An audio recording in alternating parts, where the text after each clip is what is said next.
After a long journey, we finally arrive at the end of Sekiro to find Genichiro and Isshin the Sword Saint standing between us and final victory. Make no mistake about it, this boss is tough and you will likely be dying for quite a while. With this guide, however, we hope to give you the edge you need to bring down Isshin and reach the final cutscene.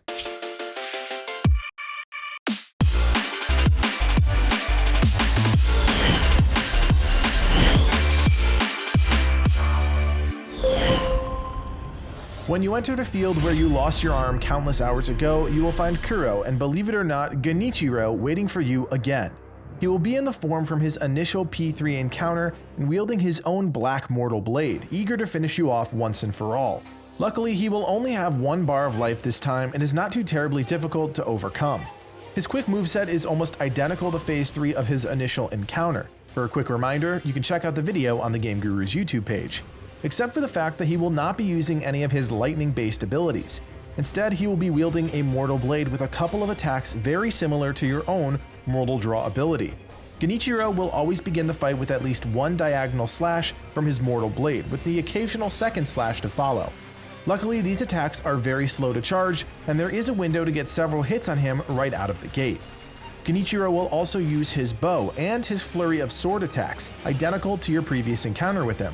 His unblockable attacks also mirror the initial encounter, one being a frontal stab, and the other being a sweep attack following his leap plus downward thrust combo. The good news is that many of Genichiro's attacks will get cancelled if you are landing your sword attacks, or after a chain of blocks on both sides he can consistently get baited into his leap downward thrust combo. This provides a great opportunity to sidestep and punish with a few attacks of your own. All in all, the best strategy here seems to be playing somewhat aggressively and finishing him off quickly. There is still a lot of fight to go, so the last thing you want to do is linger in this phase, burning your heals, or worse, a res. Landing a killing blow on Genichiro will reveal the true final boss of this ending, Isshin the Sword Saint. After a short cutscene, it is time to go toe-to-toe with arguably the most difficult boss in the game. Isshin has 3 health bars, with each one representing a distinct phase and its own combination of deadly abilities. For Phase 1, we will primarily focus on Isshin's unique abilities, with the understanding that he has a variety of standard sword attacks that are not particularly fast but will take down a substantial chunk of your HP if you fail to block them. The best advice I can offer for these attacks is to have your finger ready on the block button to parry at a moment's notice, especially if you are attacking and he just parried one of your swings. In Phase 1, Isshin has 3 distinct abilities that you need to keep an eye out for 2 reasons. The first reason is that if you fail to notice any of these attacks and he lands a hit on you, you'll take a serious amount of damage.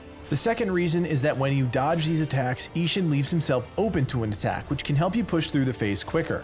The first attack Isshin will do periodically and often at the start of the phase is a long-range dash followed by 2 powerful sword attacks.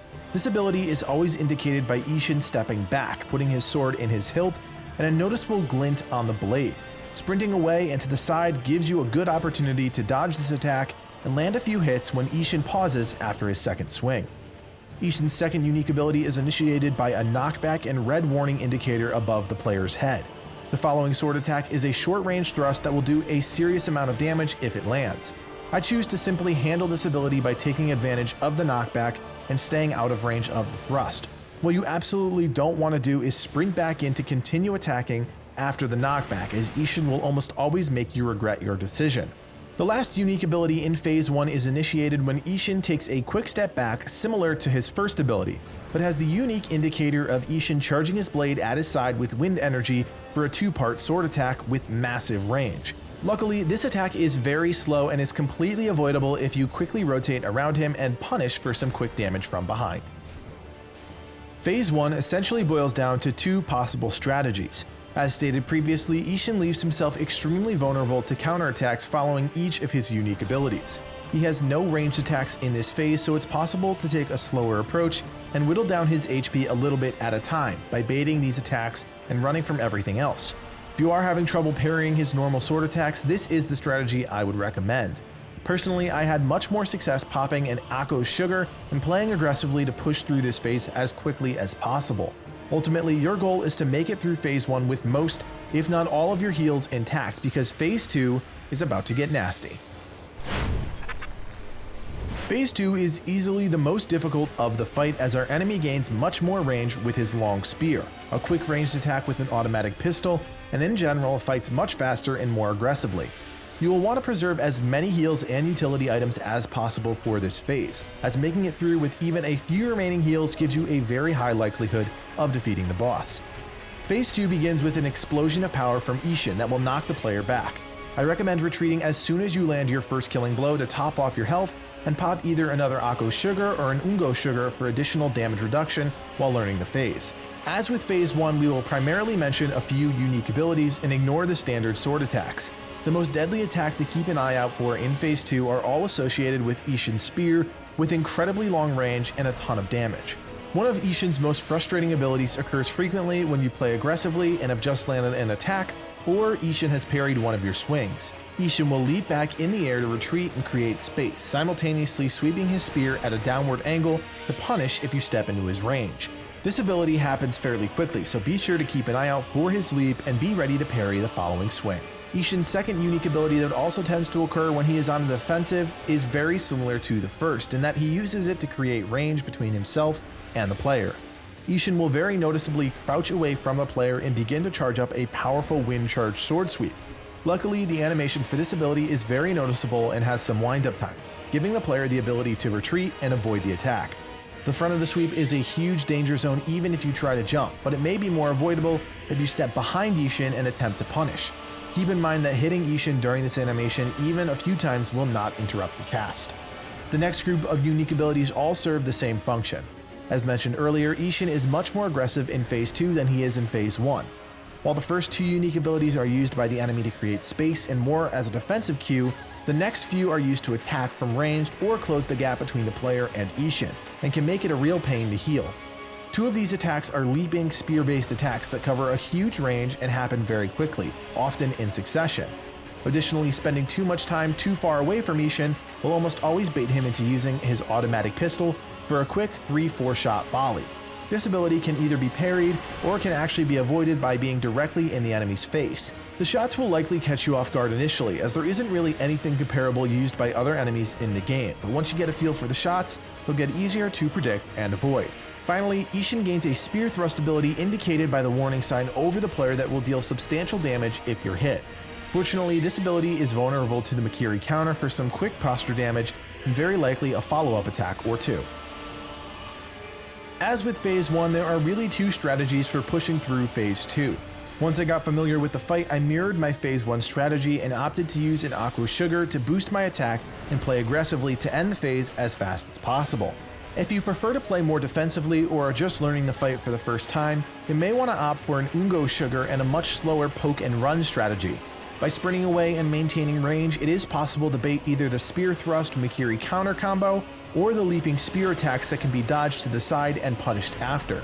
Once Isshin has lost some HP, it will be much easier to build up his posture.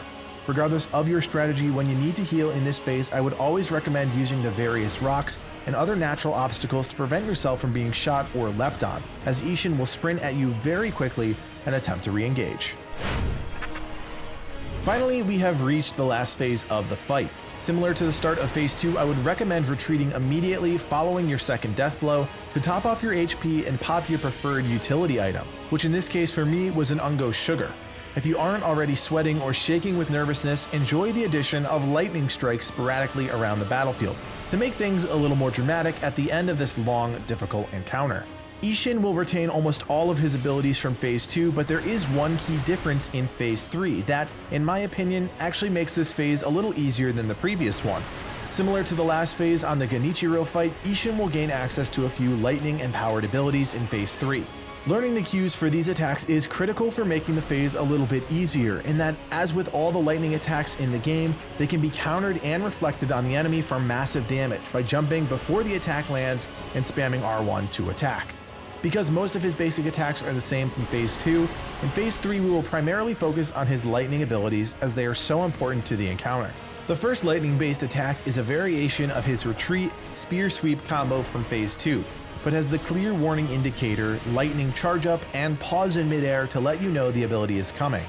Countering and reflecting this attack will knock off almost 1/4 of Isshin's HP and leave him open to multiple sword attacks while he's stunned.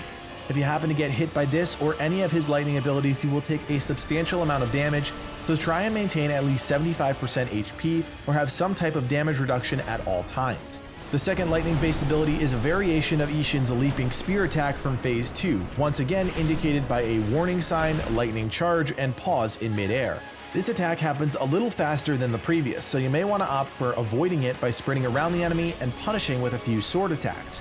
Once you get a feel for the difficult timing though, this attack can be countered and reflected like the previous for massive damage. Finally, Isshin does have one other non-lightning modified ability we have not seen since Phase 1.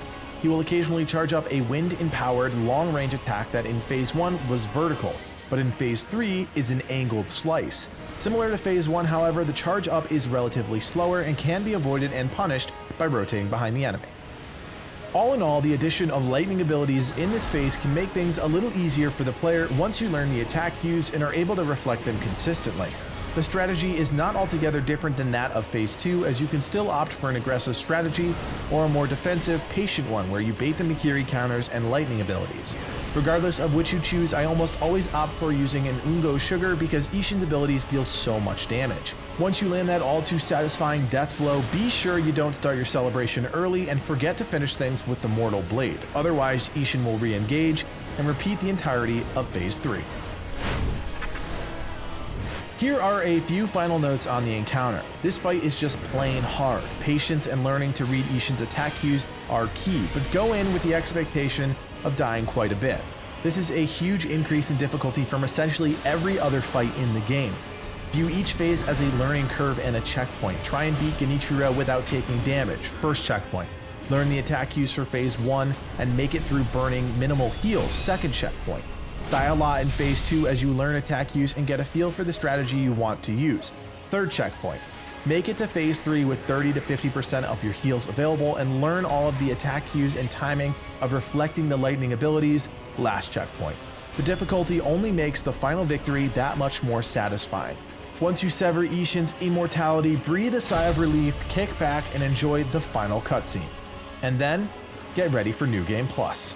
My name is Kodiak, and from everyone here at the Game Gurus, thanks for watching, and play on.